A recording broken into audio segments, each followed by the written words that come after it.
A primeira sensação minha em Santos, quando desci do carro que meu pai nos trouxe em 1960, eu vou contar, era um Jeep.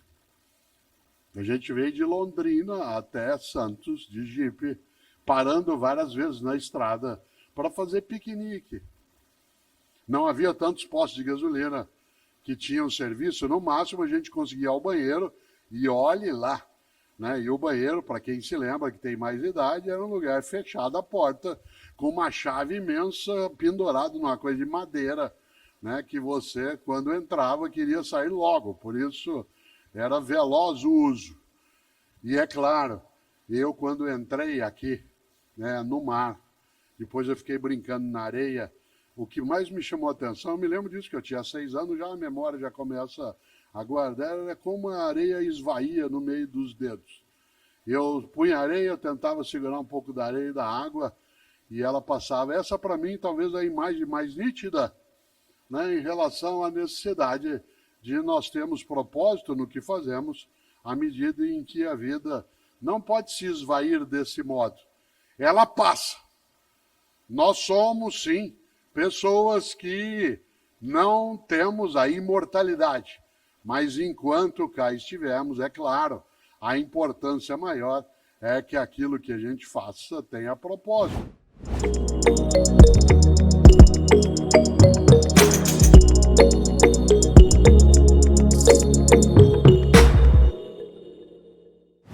Por isso, eu vou perguntar de novo, como é que você ganha a vida?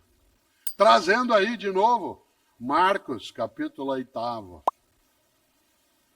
De nada adianta uma pessoa ganhar o mundo se ela perder sua alma. E o que é alma no sentido que está sendo usado? Ali tem uma marca religiosa, mas eu quero dar um componente mais filosófico, é a tua identidade. Isto é, a tua autenticidade, a tua veracidade. Quem sou eu? O que sou eu enquanto vivo? Leandro Carnal e eu temos um livro chamado Viver a que se destina, em que eu relato uma história que meus pais eram muito peritos em fazê-lo comigo. Porque às vezes quando brigavam comigo eu dizia assim para eles, eu não pedi para nascer. Aí eles respondiam de modo muito inteligente, nem nós. E se a gente fosse recuando, eu ouvi meus avós dizer, nem nós, nem nós, nem nós. Como nós não pedimos, cá estamos. A gente não pode ter uma vida desgraçada, da qual se ausente a graça, isto é, o cuidado, a proteção. No nosso emprego, você e eu precisamos ter algo que seja engraçado. Você diz assim, mas meu trabalho é sério. Atenção, seriedade não é sinônimo de tristeza. O contrário de seriedade não é alegria. O contrário de seriedade é descompromisso. Um trabalho sério não é um trabalho triste. Um emprego sério não é um trabalho triste. Um emprego, uma ação, uma atividade séria é aquela que tem um compromisso e um propósito que seja claro. Claro e, claro, dentro dele benéfico. Afinal, voltando aqui, né, ao grande Mário Quintana, um dia pronto me acabo, seja que tem de ser, morrer que me importa. O diabo é deixar de viver, e esse deixar de viver, ele aparece quando eu vou vivendo de modo robótico, automático, não estou sendo capaz de levar aquilo que é importante que eu faça de um modo pensado, autoral. Quando Theo de Barros e Geraldo Vandré fazem Disparada, você se lembra quanto a música traz a ideia de se recusar a ser, né, apenas um boi na boiada.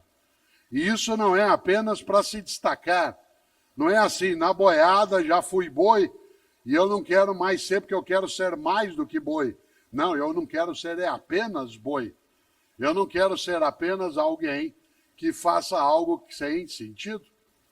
E eu vou usar aqui agora, enquanto eu vou amarrando alguns dos pontos, esta reflexão em torno de algo decisivo. O que é propósito?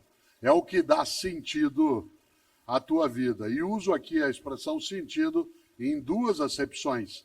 Sentido como significado e sentido como direção. Sentido como significado e sentido como direção. Afinal, como é que você ganha a vida? Ou seja, qual é a direção que a tua vida toma? E segundo, qual é o significado daquilo que faz? Seja numa família, numa empresa, dentro da atividade pública, dentro daquilo que é o universo da educação escolar. Como é que você ganha a vida? É gostoso nós imaginarmos que o que nos faz, de fato, trazer a vida como algo que tenha sentido é que ela não seja, evidentemente, desperdiçada, colocada fora, ser inútil. Eu admiro e cito com frequência, queria fazê-lo aqui agora, um homem que ganhou o Prêmio Nobel da Paz antes de eu nascer, em 1952. Eu nasci em 1954. Quem diria? Em 1952, quem ganhou o Nobel da Paz foi um especial pensador europeu chamado Albert Schweitzer. E sempre que eu posso, eu o cito. Schweitzer, aliás, dá nome a alguns hospitais no Brasil, centros de estudo. Schweitzer, só para vocês terem uma ideia, até 30 anos de idade ele era professor como eu. Era músico, era pastor em alguns momentos, mas era professor como eu sou. E aos 30 anos de idade, Schweitzer achou que era pouco ser pastor, professor, músico. E ele decidiu que ele tinha que ter um propósito que o levasse além do que ele estava. E ele decidiu fazer medicina, com 30 anos de idade. E ele foi. Formou-se aos 37 e foi embora para o Gabão, na África. Atenção. Schweitzer ficou 50 anos no Gabão. Meio século, indo e voltando, porque houve momentos que ele ficou exilado e teve de sair. Meio século no Gabão, sabe fazendo o quê? Tentando afastar a desgraça e ajudando a deixar com mais graça. Pois bem, quando Schweitzer morreu, olha que coisa gostosa, o corpo dele está sepultado na Europa, onde ele nasceu. Mas o coração dele, o órgão, está no Gabão. O coração mesmo. Porque quando ele morreu, o povo do Gabão pediu o coração dele para sepultar lá. Schweitzer disse um dia, e essa é uma das frases que eu coloco mais no mundo digital e nos ajuda a pensar. Schweitzer disse, a tragédia não é quando uma pessoa morre. A tragédia é aquilo que morre dentro de uma pessoa enquanto ela ainda está viva.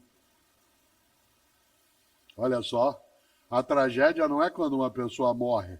A tragédia é aquilo que morre dentro de uma pessoa enquanto ela ainda está viva. E o que não pode morrer? A esperança, a dignidade, o propósito,